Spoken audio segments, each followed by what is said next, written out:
This is something that was terrible. An Army veteran was left to die in a cell while his jailers laughed and took a video. Yeah, part of the case, right? Yeah. Yeah, definitely.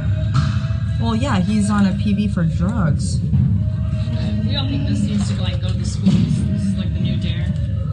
Should we just take him and put him in the classroom? That would be fantastic. If you just wheel him in a cage and wheel him back out. Oh my god, what is that? Just let him sit there for like 10 minutes and then don't do drugs and then wheel him back out. You get like That's it. what I brought for show and tell today. Yeah, and then one kid, that's my dad. That's awful. I mean, that's There's no absolutely face shots. We should go show this to his girlfriend. Like, you love this. Well, she was sitting there and I'm like, did you take the same route? This is a horrible situation. An Army veteran was left to die from a drug overdose while in the custody of an Oregon State Sheriff's Office as deputies laughed and filmed the entire ordeal, according to the videos that were just released Thursday.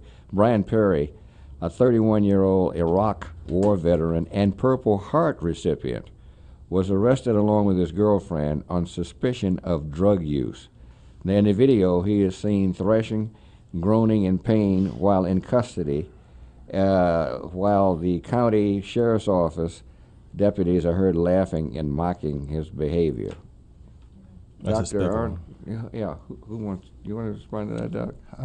Yeah, I mean, I think it's a disgrace. You know, I'm a combat veteran, and when I was I know you taking are. people out of the field, they were screaming in pain because of IEDs and being blown to pieces.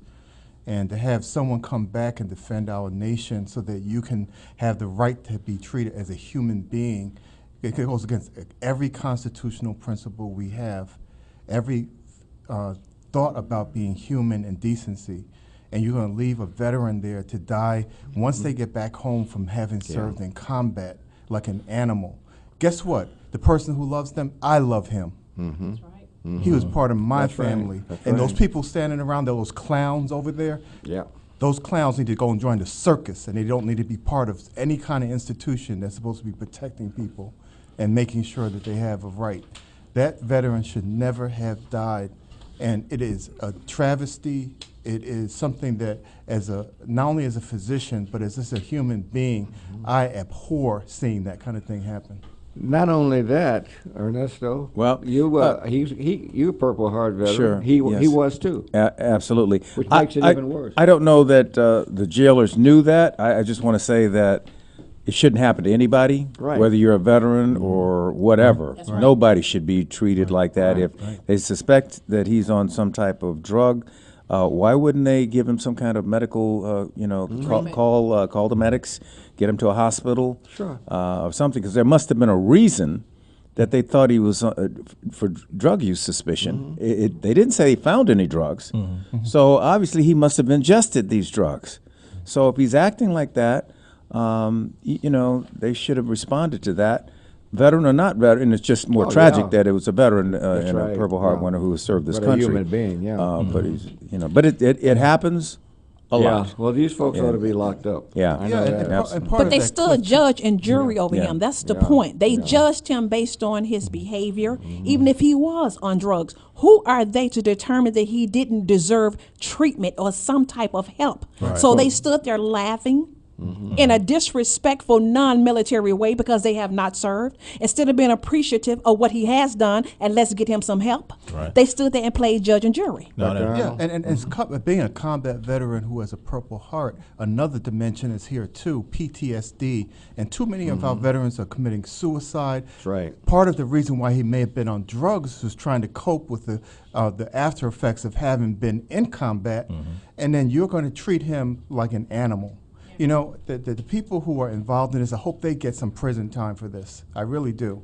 They need to be convicted and be co-conspirators in some form of involuntary manslaughter, something, because this is unconscionable, should never, ever happen. And people who are in this profession need to be trained, especially with our veterans out there right now who may be in similar situations. We don't know if this is the first time it's happened.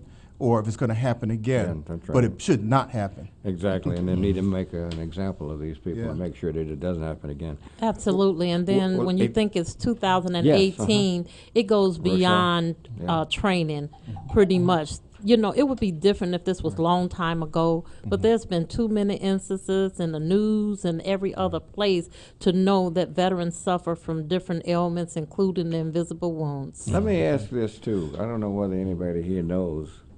Do we know the race of this gentleman? He was white. Yes, he's white. Okay. Yeah. Okay. Now, Cliff, there But was. I'm glad to hear that. Right. I'm glad to Band of hear brothers. because you know Well, what I would have thought otherwise. Yeah, yeah. Okay. not discrimination, but you know, in Illinois, and I just did this recently within the last year, but on my driver's license, it indicates that I'm a veteran, and I don't know if this has Purple Heart on it, Yeah. but certainly, and I would encourage all veterans to, when they get their driver's license, make sure you go to the Secretary of State, take your DD 214 with you, so That's they right. put that on your license. Maybe you'll get a little better treatment. Because if they stopped him, obviously they stopped him in a car or something, and maybe they would have seen that.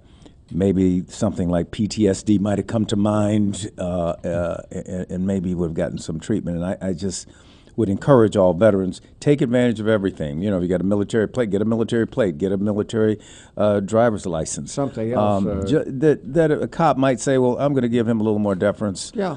He might have been through a lot, might have suffered a lot. Look, my plate out here right now has Purple Heart on it. Yeah, that's great. So I've had a couple of cops stop me, and you know, what unit were Why you in, would they- brother? You why know, would they and go stop right you? ahead. Huh? Why would they stop you? I have no idea. I don't drink anymore. I've known him for years. And let's make sure we do that right. And you're absolutely right, attorney, to make sure that they take their DD 214.